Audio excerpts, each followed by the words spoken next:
ஸ்ரீமதே ராமானுஜாய நமஹ. ஆடிப்பூரம், அதை நம்ம ஆடி திருப்பூரம் அப்படின்னு தான் நம்ம சொல்லுவோம். ஏன்னா ஸ்ரீ ஆண்டாள் அவதரித்த நாள் அது. ஆண்டாளுடைய திருநக்ஷத்திரம் தான் பூரம். அதனால ஆடி திருப்பூரம் அவ்வளவு விசேஷம்.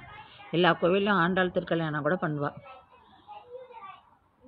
உபதேச ரத்ன மாலையில ஸ்ரீ மணவாள மாமுனிகள் ஆண்டாளுடைய திரு அவதாரத்தை எப்படி ஏற்றமா பாடுறார் அப்படின்னா, இன்றோ திருவாடிப்பூரம் எமக்காக அன்றோ இங்கு ஆண்டாள் அவதரித்தால் குன்றாத வாழ்வான வைகுந்தவான் போகம் தன்னை இழந்து ஆழ்வார் திருமகளாராய் அப்படின்றார்.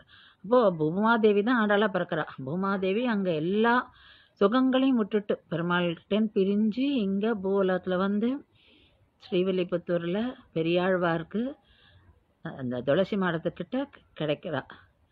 அவர் கோதைன்னு பேர் வச்சு ஆண்டாளா வளர்க்குறார்.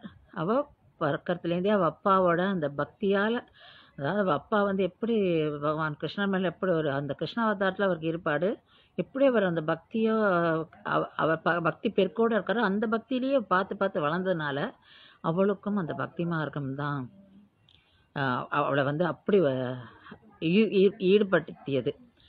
அதனால் அவள் அந்த மார்கழி மாதம் விரதம் இருக்கா.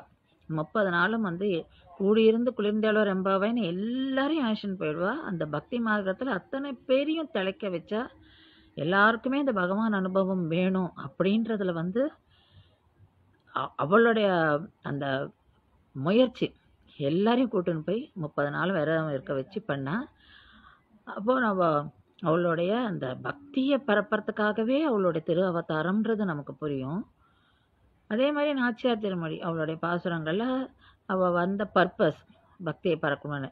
அதுக்கப்புறம் அவள் பெருமாள் ஸ்ரீ ரங்கநாதரை தான் கல்யாணம் பண்ணிப்பேன் அப்படின்னு சொல்லி அவருக்காக தவம் இருக்கா, அவருக்காக பாடுறா, அவருக்காக ஏங்குறா. அப்புறம் பெரியாழ்வார் அவளை ஸ்ரீ ரங்கநாதருக்கு கல்யாணம் பண்ணி வைக்கிறார். இப்படி வாழ்ந்துட்டு போயிருக்கா ஸ்ரீ ஆண்டாள். நமக்கு அவன் மூலம் என்ன தெரியறது அப்படின்னா, நம்ம எல்லாருமே ஒன்றா இருக்கணும், அந்த பக்தி மார்க்கத்தில் இருக்கணும், பகவானை தவிர வேறு எதுவுமே இல்லை. அதாவது நம்ம மனசை நம்ம எப்படி தூய்மையாக வச்சுண்டு பகவான் சிந்தனையோடு இருக்கணும் அப்படின்றத நமக்கு சொல்லி கொடுத்துட்டு போயிருக்கா. அப்போ அந்த பகவான் அனுபவம் அவள் தான் மட்டும் அனுபவிக்கலை, எல்லாருக்குமே அந்த அனுபவம் வரணும் அப்படின்றதுக்காக தான் அவள் இந்த பூலோகத்திலேயே பிறந்து ஒரு மானிட உருவம் எடுத்து நம்மளோட வளர்ந்து நமக்கான அந்த பாதையை காமிச்சிட்டு போயிருக்கா. அதனால தான் நமக்கு ஆண்டாளுடைய அந்த அவதாரம் அவ்வளோ வசதி. நமக்கு 12 ஆழ்வார்களில் ஒரு ஆழ்வார். நம்ம இன்னும் 2 பாசுரங்களில் ஆண்டாளை பற்றி ஏற்றத்தை உபதேச ரத்ன மாலை மூலம் பார்க்கலாம்.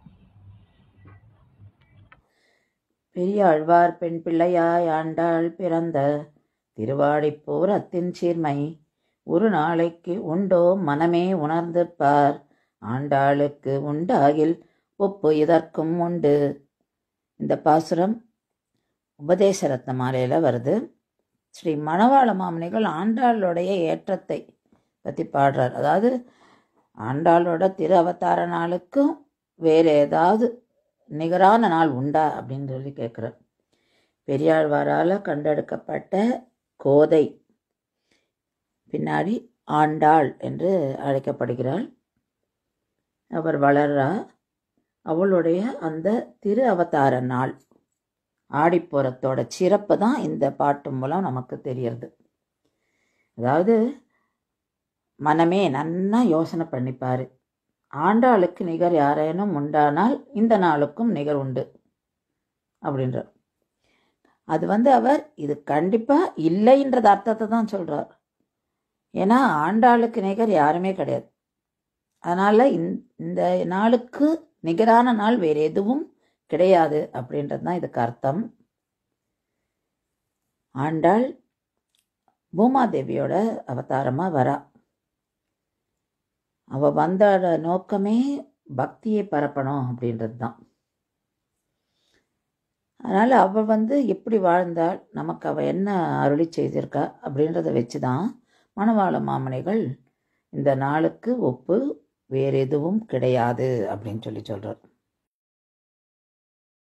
ஸ்ரீ ஆண்டாள் திருவடிகளே சரணம்.